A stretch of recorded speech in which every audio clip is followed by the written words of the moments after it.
Welcome to the Digital Marketing News. I'm Tiffani Allen. And with your first story this week, I am Joshua Nite. It's true. Hey, you know what is a big deal that we might have talked about a little bit on the show 700 times? What?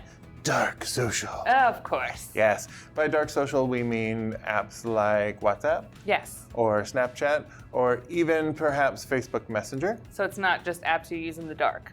No, that would be all of them while I'm desperately trying to sleep, wondering, why am I not sleepy even though I have information being beamed at my eyes from a really bright light? Yeah. But no, whether you do it in the dark or not, dark social just refers to those messaging channels. Facebook in particular has been a little stingy with letting brands talk to people on those channels. You can see why. The more that brands get into those private channels, the less likely people are to use them. Yep. But it is notable that Facebook is adding an API that is going to let businesses respectfully and not in an intrusive way, get into those private conversations. So this new API is going to let you set an opt-in notification option for someone. So for example, if someone looks at your chatbot and says, hey, that's a cool sweater, is it in stock? And the chatbot can say, no, but if you like, click this button and we will send you a message on Messenger when it is. Oh.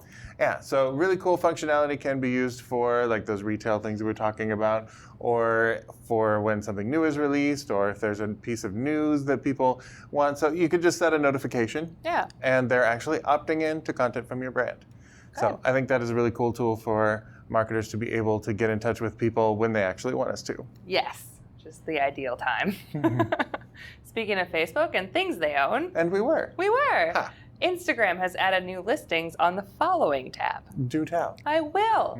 So there is now a least interacted with and a most shown in feed, which will provide you some new insight into your own feed.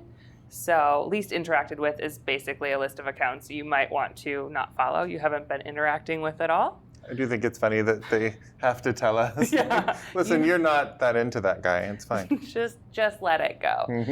Most shown in feed, it lets you curate and customize what the algorithm serves you, so you have more relevant content. You get all the recipes that you're looking for specific to potatoes, if you're like me. But marketers should be aware of both of these and make sure that their content is engagement worthy. And, just go on your own. See who you've been forgetting about lately. Right. Oh, Grandma. Grandma's on my least interacted with. Aw, the Instagramma. Oh, that's terrible. You're welcome. I have taught you well. You have. Hey, speaking of Grandma. Yes. Pinterest. No, I kid Pinterest because I'm about to say that Pinterest is still surprisingly relevant for social media marketing. So Pinterest, favorite of people who enjoy pictures everywhere. People who enjoy clicking 3 times to get to the content they wanted to see. I kid because I love Pinterest. It's fine. They don't care what I say because they beat their estimates for revenue and new users in Q4 of 2019. Good. So they saw a 46% increase in revenue.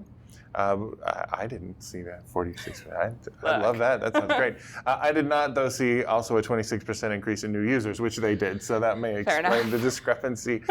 They are now up to 335 million global members, so they're edging up into some real big player territory there. They actually overtook Snapchat as the 3rd biggest social platform in 2019. Wow. So, Pinteresting to say. If you're not on Pinterest, it is likely that you could get a little bit of juice out of being on there. I know TopRank Marketing has a Pinterest board where we pin stuff that is of interest to marketers. So especially if your brand lends itself to some cool visuals or some useful infographics or clicking 3 times to get to a recipe, go ahead and hop on. Love it. Hey, speaking of digital advertising. And we weren't. We were not, but we were a little. But we are now. Yeah. Google just made it easier to keep track of your Google Ads change history. Thanks, Google. Yes. So for those of us who run PPC campaigns, this is the best news ever. So now you can have annotation cards in your change history reports. It'll help you easily track changes in assets, budgeting, targeting, and then also help you more easily identify performance changes based on those changes in the account. So it's a minor tweak, but it is something that should help with ongoing optimization, maybe cut down on the amount of time you spend comparing time periods and seeing if something worked or not, and then a year later forgetting what you did. So it's good stuff. Right. And if you are a kind of creative and weird marketer, as aren't we all, I love that Google uses annotation cards. Yes. Because people can say, did your changes have an effect? And you could say, the answer is in the card. We could say that, Josh. You're right. You probably shouldn't. I won't. Look, I know it doesn't surprise you when I make cheesy jokes, but I actually have some data here that might surprise you. Okay. Just might, just a little bit. This is a survey of 1,000 adults who are over 18, comes by way of 5W Public Relations, Okay. or a 5W PR.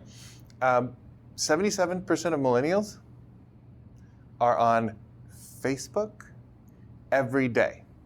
Sure. So that idea that Facebook is only for the olds like me, those Gen X folks and those boomers throwing around crazy memes about eating Tide Pods. True. 77% of millennials are on Facebook every day. Wow. I thought this was huge, and that was the most popular site for daily use. Just under that was Instagram with 70%, also owned by Facebook. Right. Good day for Facebook. Yeah. 66% of folks said they were on YouTube every day, Okay. and 54% said they were on Twitter every day. That's so still fair. over half, but I still can't believe that Facebook is on the top of that list. I can't either, especially as a millennial. Right. I mean, Who was never booking faces. it's, one of those things where you forget about it and then you're like, oh, I should probably go on there And then every you go, day. oh, no, I shouldn't have gone. Nope, I'd made a mistake. Millennials also say that Instagram has the highest influence on their purchase behavior. Oh, okay. And another good day for Facebook. So 52% said that they have clicked on an ad on Instagram and 35% have purchased a product from Instagram, Wow. right? Mm-hmm. But there's more. Oh. 72% say they're influenced by someone they follow on Instagram. So those influencers, you know what I mean? Influencer marketing. Yeah. Mm. So 62% said Facebook, so banner year for Facebook here. And then 64% said YouTube influences them as well. So if you're looking to, engage with some influencers, maybe if you're a consumer brand, Instagram is a place to consider starting. Mm-hmm. And please don't take the account Instagramma, because I'm going to be using that for all of my old cookie recipes and delicious tarts. Taking pictures of old things. Right. Right. Well, that's all the news we have for you this week. We'll be back next week with more digital marketing news. If you need more, in the meantime, you can follow me on Twitter at Tiffani_Allen or TopRank at TopRank. That is true, and you can find me on Twitter at NiteWrites. That's NITEWRITES. And please do subscribe to the blog and to this here channel for even more awesome video content forever. And we'll see you next week. Thanks for tuning in. Bye.